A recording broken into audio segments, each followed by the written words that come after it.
Bueno, estaremos ahora con el presidente del INAU, Pablo Abdala. Estaremos hablando de varios temas de actualidad. Primero, agradecerle por el tiempo, por estar aquí en el living. A ustedes por invitarme, un gusto. Bueno, y comenzar hablando un poco de unos datos que se dieron a conocer este año, que hablan de un aumento de la violencia hacia niños y adolescentes. Sí. ¿Cómo se maneja desde el INAU todo, bueno, esta evidencia, ¿no?, que queda de manifiesto? Primero, reconociendo la evidencia, que es bueno que la reconozcamos todos los uruguayos. Creo que claramente estamos en un proceso que debe llamarnos a preocupación. No se trata de generar alarma, si es que la alarma ya no está generada, pero alcanza con remitirse a las cifras del CIPIAP. El CIPIAP es el Sistema Integral de Protección de Niños y Adolescentes contra la Violencia, que bueno, que en realidad es una buena respuesta institucional en términos, digamos, del abordaje interinstitucional de ese asunto. Es un sistema, un subsistema presidido por INAU, pero integrado por distintos actores públicos y privados, el Ministerio del Interior, la ANEP, el Ministerio de Salud Pública, ACE, el Poder Judicial, la Fiscalía General de la Nación. La ventaja que ha tenido el CIPIAP también es que ha permitido mensurar el problema, es decir, hoy se llevan registros que antes no se llevaban. Ahí surge espontáneamente una pregunta: ¿es que hay más violencia o es que ahora la conocemos mejor y la registramos más? Y yo diría que de las dos cosas hay. Nuestra impresión, y no es una cosa que sea un pálpito mío, naturalmente esto tiene fundamento técnico en función de lo que los técnicos del CIPIAP, que son técnicos de distintos organismos, trabajan, estudian, indagan, es que claramente ahora el tema está más instalado, lo visibilizamos más. Antes la violencia contra los niños era una cosa, como además se desarrolla en el ámbito privado, porque las propias cifras del CIPIAP indican que, por ejemplo, con relación al... Son intrafamiliares, claramente. Son intrafamiliares en más del 90% de los casos. Sí. El año pasado el 91% de los casos registrados en el CIPIAP ocurrieron dentro del hogar. Entonces estaba aquello de que puertas adentro, por aquel recato que teníamos antes, la privacidad, claro. Entonces por lo tanto era un tema que no era, digamos, de comentario público. Claro, los niños pagaban las consecuencias, por supuesto. La siguen pagando hoy, pero antes todavía la pagaban más. Sin perjuicio de eso, claramente hay más violencia. Porque hay más violencia en las más diversas formas. Violencia física, emocional, malos tratos, negligencia. Lo que ha crecido muchísimo y nos debe alarmar a todos. Ustedes lo difunden todos los días, los medios de comunicación, las situaciones de abuso sexual, de explotación sexual, las formas más extremas, que ocurren increíblemente. Me remito al caso más reciente que vimos este fin de semana en el departamento de San José. Padre y madre, procesados por, o formalizados por abuso sexual. Parece insólito, pero sin embargo ocurre. Y creo que lo importante de todo, y por eso está bueno que de estas cosas se hable, que los medios de comunicación se ocupen, es que el tema se instale, o sea, que la sociedad entienda que hay un problema que es de todos. Los que estamos en el gobierno tenemos responsabilidades, por supuesto, y no podemos rehuir a ellas. Pero este es un tema de esos que nos convoca a la responsabilidad social, a que cada uruguayo y cada uruguaya sepa, como nos pasaba con la pandemia, que bueno, que todos teníamos que tener una actitud individual acorde con un problema que era de todos. Bueno, acá, salvando las distancias, creo que algo de eso también hay. Sin duda. También otro de los temas que se suma al INAU es la campaña de la salud mental, ¿no? Que cada vez, por suerte, bueno, ni tabú, es eso, ¿no? También que deje de ser tabú, que se hable más sobre ni esto. Silencio campaña, ni tabú. Claro, ni silencio ni tabú, llama, justamente. exactamente. Es una campaña muy atinada que en realidad la lidera el INJU, el Instituto de la Juventud. Nosotros nos sumamos a ella. Nos sumamos a través de un ámbito de participación que a mí me gusta mucho mencionarlo, que casualmente hoy, en la mañana de hoy, tuvo su congreso anual en el anexo del Palacio Legislativo, que es el Consejo Asesor Consultivo.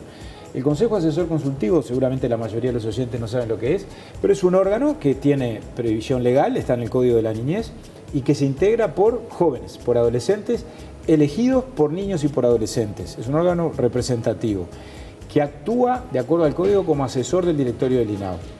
Y ese Consejo Asesor Consultivo que hoy asumieron los responsables, los delegados del periodo 2022-2024 y que cesaron los del periodo 2020-2022, son electos, repito, por sus pares, llamémosle. Votaron hace pocos días, en una elección que se desarrolla en varios días, pero cerca de 20.000 adolescentes que votaron por los candidatos en los distintos departamentos. Hay un delegado por cada departamento, después hay consejos consultivos departamentales también, y ese consejo consultivo tomó desde hace algún tiempo el tema de la salud mental y el tema del suicidio adolescente con un gran compromiso, porque lo tomaron a partir de identificarse con el problema, porque eso le pasa a otros adolescentes. Claro. Y lo hicieron con una enorme madurez, con una gran solvencia, con mucha seriedad, y formaron parte con el INJU de esa campaña que se ha venido desarrollando. esta semana nosotros en el INAU hicimos una entrega simbólica, porque ya estamos trabajando hace tiempo, de los kits de esa campaña para todos los centros juveniles que tiene el INAU. ¿Qué tiene el kit?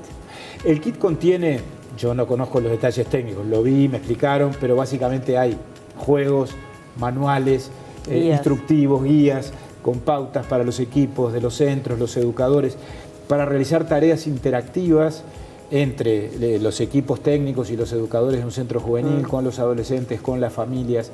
El objetivo, por eso ni silencio ni tabú, es que, bueno, hay un cambio de paradigma, ¿no? También en esto, antiguamente, ustedes recordarán igual que yo, que el silencio no se podía hablar, no se podía publicar, porque supuestamente eso estimulaba. Se creía que promovía, claro. O promovía.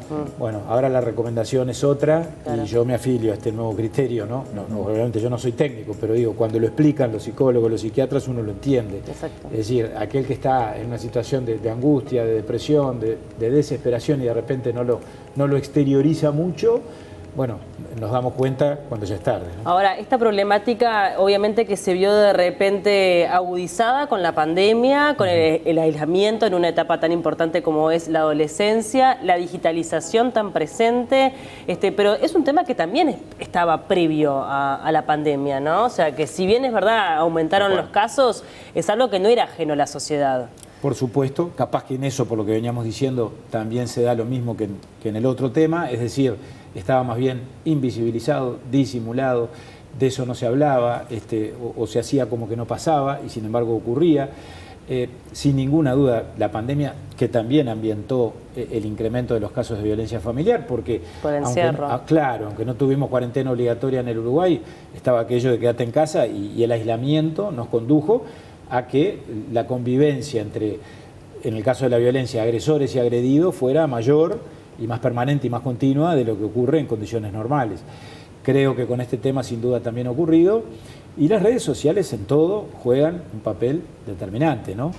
Con filo y contrafilo, es decir, las redes son un instrumento maravilloso y por supuesto no podemos negarnos a él, y además, aunque quisiéramos, por supuesto, estamos inmersos en el mundo de las redes sociales y bueno, y de la virtualidad, pero está claro que como instrumento puede servir para hacer el bien o puede servir para hacer el mal.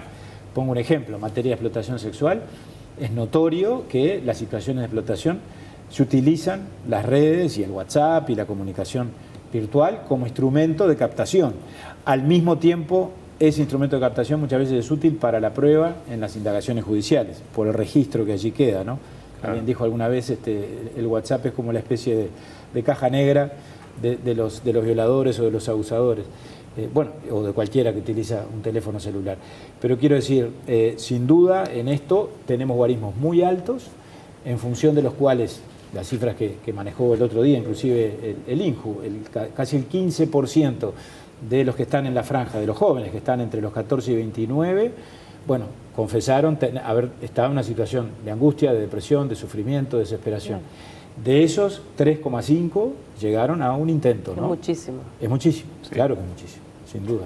Sin duda. Y si vamos a otro tema que es adopción, ¿verdad? Que se está haciendo la campaña de sensibilización también entre 5 y 10 años, ¿no? Que sabemos que son chicos y chicas que siempre es más difícil que puedan llegar a un hogar, esos padres también como incentivar a que exista ese tipo de adopción también, ¿no? Exacto. Estamos en esa campaña que empezó el 17 de octubre.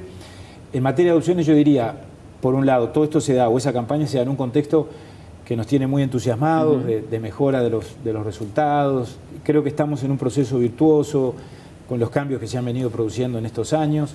No queremos transmitir un temperamento refundacional ni nada por el estilo, pero sobre la base de lo que ya se venía haciendo, creo que los cambios de la Ley de Urgente Consideración, la reestructura del área de adopciones, la incorporación de recursos humanos, las modificaciones que hicimos en la gestión, han redundado en un buen resultado. Hoy tenemos ya a esta altura del año más de 140 integraciones en el 2022. Bueno, eso supera ya el guarismo del 2021, que fueron 125, que ya había sido el dato más alto de los últimos 20 años. Esa es una mejora notoria. Tenemos el problema de que todas estas familias, estos 140 casos, no tengo el número exacto, pero largamente más de 100, capaz que 110 o 120, corresponden a niños chiquitos que están en la franja de la primera infancia. A partir de los 5 la cosa se va complicando. Exacto. Bueno, esta modificación a través de la LUC generó también en su momento mucha polémica en la interna del INAU, sobre todo apuntado a que esta aceleración en los procesos podría llegar de alguna manera a vulnerar estos derechos a futuro de los niños. ¿Cómo se trabaja en ese aspecto para que no ocurra? Esa consecuencia notoriamente no ocurrió. Creo que los hechos, no las palabras o las opiniones, que siempre son legítimas, han demostrado que en tal caso no había tal riesgo, como todo. Después depende de las conductas humanas y de cómo haga INAU su parte y ejerza su competencia y cómo actúen los jueces, porque muchas veces nos salteamos a un actor esencial en todo esto que es el Poder Judicial. Porque en materia de adopciones, el INAU cumple un papel protagónico, pero siempre es asesor de la justicia. O sea, el que tiene la potestad de conceder o no una adopción, de decretarla o de decretar la condición de adoptabilidad de un niño, es el juez de familia. De manera que en última instancia el acierto o el error es del ser humano, soporte humano del organismo que tiene competencia en esta materia. Ahora, los hechos han demostrado que los cambios de la LUC fueron favorables. Y a mí me parece, y estoy muy contento por eso, que más allá del debate legítimo que se dio, y tanto se dio que además lo terminamos dirimiendo en el referéndum del 27 de marzo, como hacemos las cosas los uruguayos, eso se laudó. Y creo que a esta altura, y yo lo veo a la propia interna del INAU, todos hemos generado el consenso de que, bueno, estamos en un buen camino y sigamos por él, más allá de matices o más allá de lo que pudimos haber sostenido en el pasado legítimamente.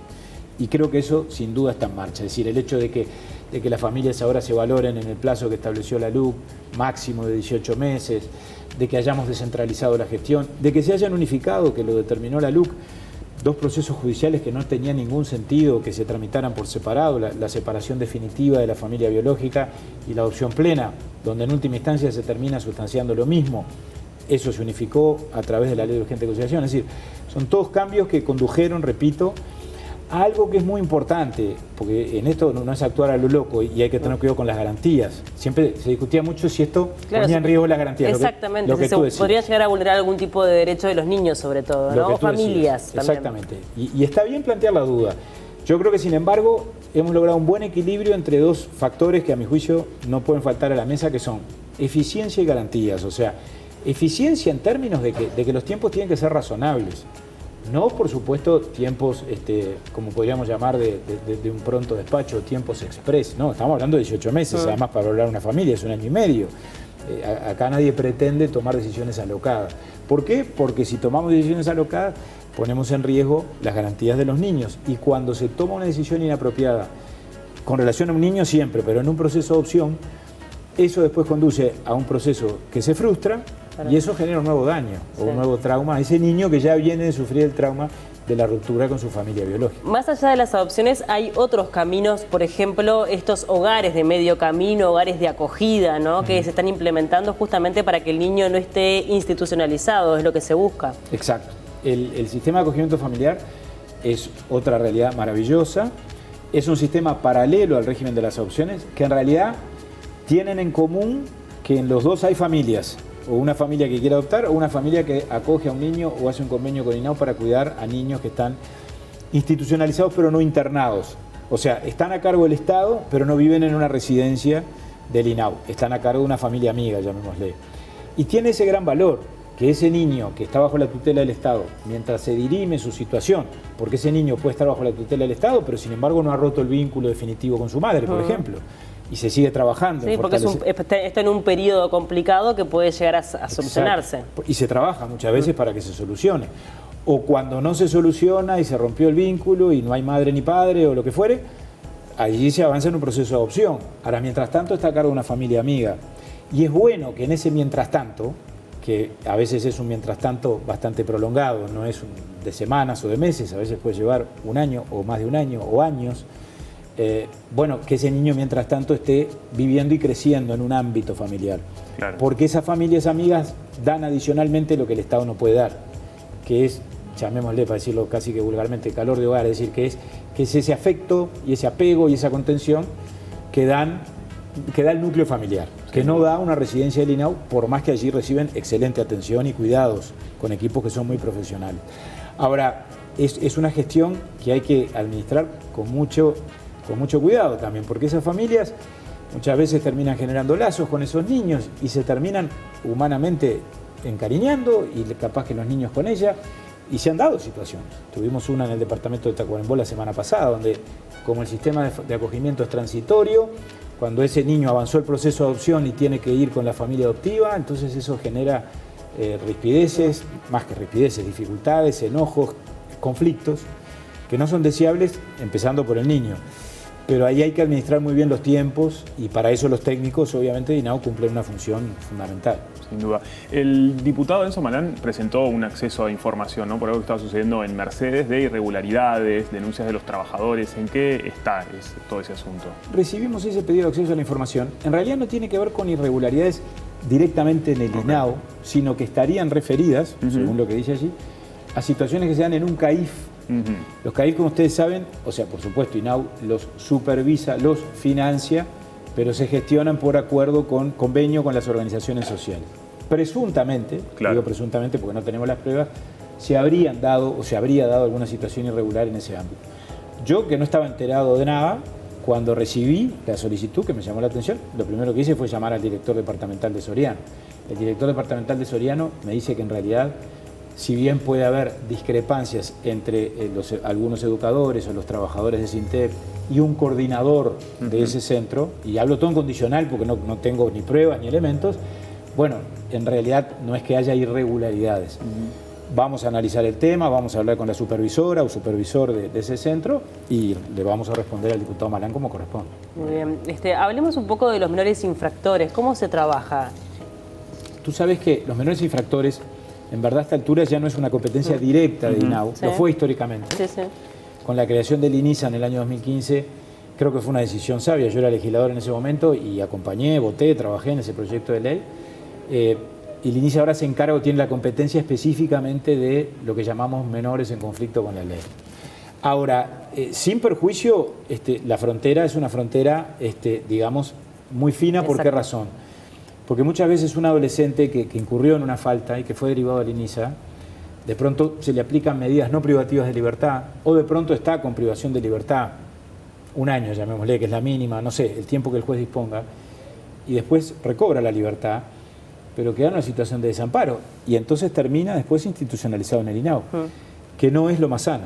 Necesitaríamos teóricamente, esto tiene que ver con temas de modelo y de diseño institucional, hasta una respuesta o un perfil intermedio. No para discriminar, pero ¿qué nos pasa muchas veces en algunos hogares del INAU? Que en residencias, sobre todo en la puerta de entrada, donde hay adolescentes que llegan allí y nunca mataron una mosca, para decirlo vulgarmente, pero digo, han tenido una conducta correcta, ejemplar, nunca cometieron ninguna falta, ninguna infracción a la ley, pero están bajo la tutela del Estado por un tema de desprotección o de violencia, como decíamos recién, o de consumo problemático de sus padres o lo que fuere, terminan conviviendo con adolescentes que tienen un perfil distinto, que de pronto vienen de, digamos, de una experiencia compleja por un delito, llamémosle, o infracción a la ley penal, y esa convivencia muchas veces genera problemas y dificultades. Los dos son sujetos de derecho y hay que trabajar, por supuesto, por la promoción de ambos, porque los adolescentes, aun cuando hayan cometido la infracción penal más grave, en el Uruguay, por suerte, no hay pena de muerte. Entonces ese adolescente, obviamente, el deber que tenemos es de trabajar para que pueda reinsertarse en la sociedad. Sí, pero se debería trabajar por separado, porque son dos realidades distintas. Absolutamente. Esa es una debilidad que hoy enfrentamos en el sistema. No digo que nos genere problemas todos los días, pero son situaciones que se dan con relativa frecuencia. INISA es una institución joven, porque se creó en el 2015, no tiene infraestructura en todo el país. Entonces, muchos servicios, llamémosle, o la atención de muchos de estos adolescentes, la primera atención cuando ocurre algún episodio de estas características, si se judicializa en 16 departamentos del país, es INAU quien debe encargarse, eventualmente trasladar con el INISA a ese adolescente a Montevideo, a las dependencias del INISA en Montevideo. Por supuesto, como yo decía, que hay una frontera allí de articulación permanente, ¿no? Bien, ¿cuántos menores están hoy a cargo del INAU? A ver, nosotros tenemos... INAU tiene una competencia vastísima. Muchas veces los oyentes, me pasaba a mí que soy del sistema político, he descubierto digamos, y de manera más precisa esta realidad cuando la veo de adentro. A veces hablo con mis colegas del Parlamento, ex colegas, etcétera, y no hay conciencia cabal de la magnitud que tiene INAU. INAU es el quinto presupuesto del Estado. Es el inciso del presupuesto nacional que tiene más presupuesto después de ANEP, ACE, Ministerio de Interior y universidad. O sea, administramos un presupuesto mayor, para que tengan una idea, que el del Ministerio de Obras Públicas, que el de los demás ministerios del Poder Ejecutivo. ¿Por qué es eso? Bueno, porque tenemos una competencia muy grande. Administramos 142 residencias en todo el país de tiempo completo. Financiamos los 470 CAIF, los clubes de niños, los centros juveniles. Tenemos competencia en trabajo infantil, tenemos competencia en la fiscalización de los espectáculos públicos. Y tú me preguntabas específicamente por la cantidad. Menores que estén, digo, bajo la órbita directa de INAU, o sea, no que vayan al CAIF, sino que no tengan una familia que hoy por hoy puedas hacer cargo de ellos. Que estén bajo la tutela, que estén institucionalizados. Aproximadamente 7.000, entre 7.000 y 7.500 en las distintas modalidades. Unos 3.000 o 3.100 de esos 7.000 viviendo en residencias y en hogares. Otros 2.000 y tanto con las familias de acogida, con las familias amigas. Después tenemos 2.000 más, y esto es oscilante, ¿no? Porque van cambiando ellos, cada situación va cambiando de modalidad, que están lo que se llama en contexto, o sea, están institucionalizados, están con seguimiento del INAU, pero tienen familia, viven en sus casas, de pronto allí hay debilidades, ¿verdad?, en esos vínculos, o problemas de violencia no tan graves, o que no implica una vulneración de derechos inmediata, pero implica una situación de riesgo que se trabaja con la justicia. Claro. La justicia le encomienda a INAU hacer el seguimiento. Muchas veces son adolescentes o niños que eventualmente, cuando la cosa se complica, ingresan a una residencia, después vuelven con sus familias con seguimiento del INAU. Bueno, todas esas situaciones se dan y son aproximadamente estos 7.000. Pero de esos 7.000, ¿cuántos en espera de ser adoptados? ¿Se tiene un número? Sí, claro. Con la condición de adoptabilidad hoy tenemos 520. Okay. ¿Tá? De los cuales, dicho sea de paso, y no es por dar malas noticias, pero la enorme mayoría ya tiene más de 5. O sea, claro, hay 240, de acuerdo a los números que actualizamos la semana pasada, que están en la franja de 5 a 10. Y otro tanto casi equivalente, 230 y tanto, que ya tienen más de 10. Los que tienen más de 10 ya sabemos que las posibilidades de darlos en adopción son muy escasas. Claro. Por eso es que apostamos mucho a generar esta sensibilidad. Y termino con esto, no quiero alargarme mucho, pero la campaña, ¿en qué se sustenta? En el problema real y después en dos evidencias que tenemos en el INAU. Una, que muchas familias, cuando llegan y se inscriben en el sistema de adopciones, a priori no descartan la posibilidad de adoptar niños más grandes, o aún llegan al INAU con esa idea. Después, sin embargo, se desalientan o les surgen temores porque como son más grandes y ya son conscientes de su situación, qué irá a pasar, si esto irá a funcionar o no, y es comprensible. Ahora, la otra evidencia es que, sin embargo, cuando se concretan esas adopciones y esas familias resuelven seguir adelante, los resultados son muy buenos. Son buenos. Porque esos niños y esos adolescentes, como le pasaría a cualquiera de nosotros, están deseosos de vivir en una familia. Pablo, tú mencionabas recién la competencia que tiene INAU y lo importante que es a nivel país. ¿Cuáles son los principales desafíos en este tiempo que estuviste al frente del INAU? ¿Qué pudiste de alguna forma detectar? ¿En qué hay que trabajar ya para solucionar determinados problemas? En muchas cosas. Me remitiría para ensayar una respuesta a las 4 líneas estratégicas que definimos en 2020, que por eso mismo las definimos. Una, el derecho a vivir en familia. ¿Qué quiere decir esto? Mejorar el sistema de protección, que lo hemos mejorado, generar más cupos. Hemos abierto nuevos centros de 24 horas en régimen CAF. El régimen CAF es centros de acogimiento y fortalecimiento familiar. O sea, el niño que está en las residencias, pero trabajamos al mismo tiempo con las familias por la revinculación familiar. Y eso asociado a las familias de acogida y asociado a la eficiencia en el régimen de adopciones. Esa es la primera línea. La segunda, que no hemos hablado mucho de eso ahora, pero es un tema central en nuestra agenda, por lo que definió el gobierno, el presidente de la República en el 2021, avanzar en la atención a la primera infancia. Es decir, la segunda línea estratégica es avanzar en los centros de atención de tiempo parcial. INAU, en esa competencia tan vasta, tiene 2 grandes características: el amparo, pero después está el INAU que educa o que coeduca. Nosotros no somos educación formal, eso es ANEP y es el Ministerio de Educación, pero sí somos educación no formal. Y articulamos con la ANEP en los clubes de niños, en los CAIF, en los centros juveniles, en la atención del mismo niño que de pronto va de mañana a la escuela y de tarde al club de niños o viceversa. Y ahí estamos avanzando mucho y hemos tenido presupuesto para eso. Y ahí está el plan de ampliación de la cobertura en primera infancia. Ayer nosotros en INAU, con el ministro Lema, celebramos el Día de los Derechos del Niño, que en realidad se conmemora el domingo 20, ¿no? Por la aprobación de la Convención. Bueno, yo di datos de todos los cupos que hemos venido generando. En primera infancia Este año 2022 ya generamos 3.000 cupos adicionales.